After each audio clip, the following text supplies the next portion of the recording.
রাস্তা ভেঙে গেছে স্যার? না না স্যার, রাস্তা ভাঙে নাই, আইল্যান্ডের উপরে পানি উঠে গেছে। আল্লাহ স্যার, এই জায়গায় তো পুরা পানি উঠে। হ্যাঁ স্যার, আল্লাহ কি অবস্থা, আল্লাহ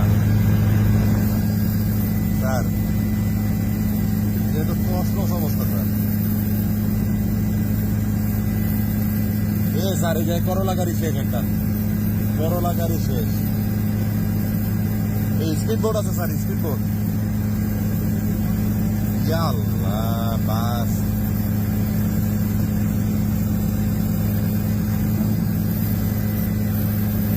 স্যার, এই জায়গাটা মর্মান্তিক। আল্লাহ